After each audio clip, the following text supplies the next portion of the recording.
For the research work of this chapter, I studied historical documents from the past several thousand years and from almost all continents of the world.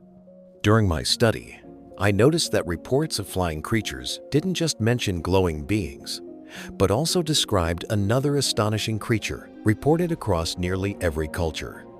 At this point, I want to take you back to that third pyramid in Mexico, which I previously mentioned, the Temple of the Winged Serpent.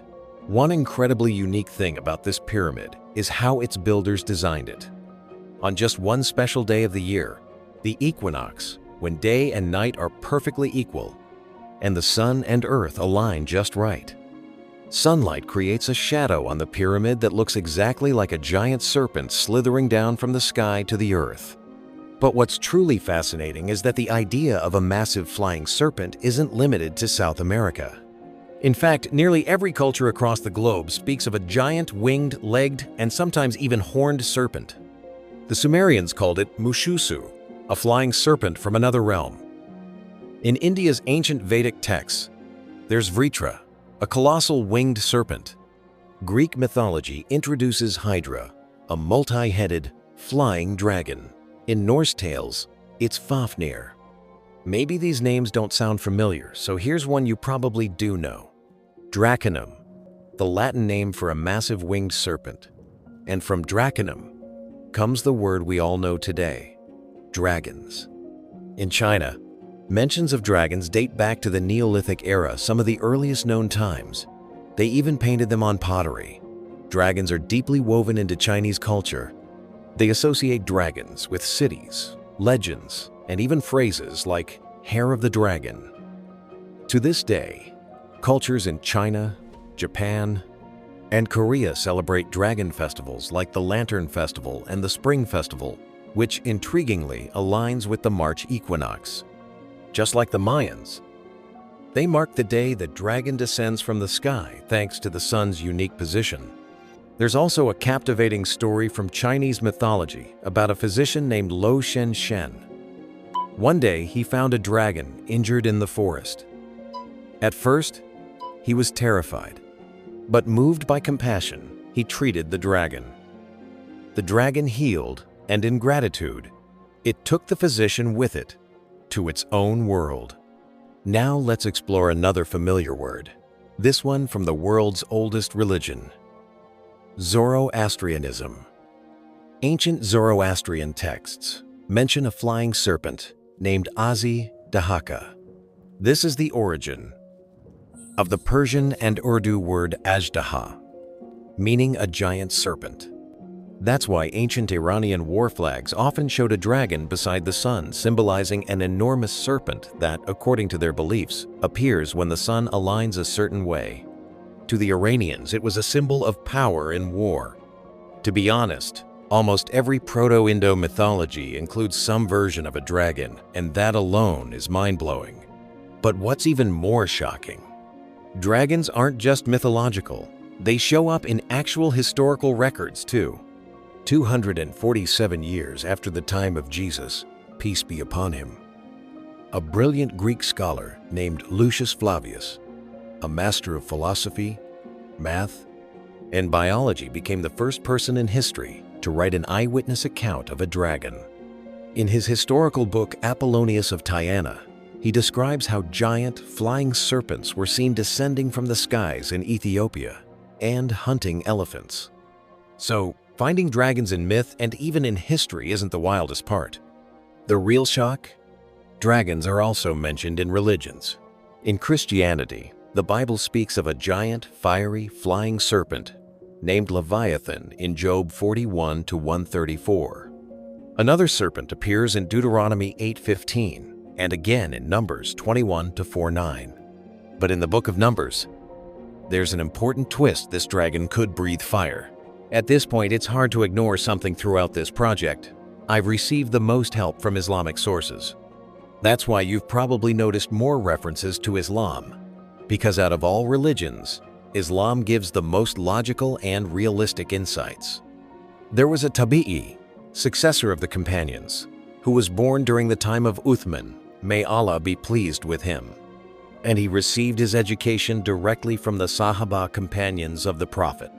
He reports that when Adam, peace be upon him, was in paradise and Satan tried to reach him to mislead him, Satan entered paradise hidden in the mouth of a giant serpent. That serpent had legs back then. But after this act of betrayal, its legs were taken away and it was sentenced to crawl forever. Hearing all this, what pops into your mind? A dragon? Or maybe a giant winged serpent? Could such a creature really have crossed over from another world into ours? Do you know the name of one of the major gods in the Mayan civilization? Tzitzimima, a colossal flying serpent who, during a solar eclipse, was believed to descend from its own realm into our world. Did the Mayans actually witness a dragon-like being descending and begin worshiping it as a god? We're still deep inside the house of creatures in the hall where beings exist that we neither know of nor have ever seen. But as I mentioned earlier, I haven't created these creatures from imagination or guesswork. No matter how bizarre they seem, every creature here has been designed according to the laws of nature. And one of those natural laws sparks a question. What is the largest possible size a snake could grow to? Could it become gigantic, grow wings, and even take flight? To explore that, let's rewind time 65 million years back when dinosaurs ruled the earth. You probably already know that dinosaurs were reptiles creatures with dry, scaly skin like snakes, lizards, and crocodiles. Reptiles can move fast on land, and so could dinosaurs. Many reptiles have claws that help them climb steep terrain, and dinosaurs had that ability too. But flight wasn't so easy to come by. And if you know what it takes to fly, you'll understand why a massive dragon-sized snake could only take to the skies in a world with low gravity. On Earth, surviving gravity while flying? Nearly impossible. Earth's gravity is strong. Big animals are heavy. That combo makes flying extremely difficult. But if you ever visit the rainforests of Borneo or Indonesia, you'll witness something remarkable. Animals living high up in the tree canopy, what's often called the English canopy, have been granted a unique gift by nature. To escape danger, these animals can launch themselves from one treetop to another, a move known as gliding. Take flying squirrels. For instance, they can glide up to 650 feet, appearing to fly. But this wonder isn't limited to forests. Even the oceans have such marvels. Thinking of flying fish? You're on the right track. Yes, some fish have also been seen flying. Flying fish leap out of the water to escape predators, gliding hundreds of meters through the air looking as if they're truly flying.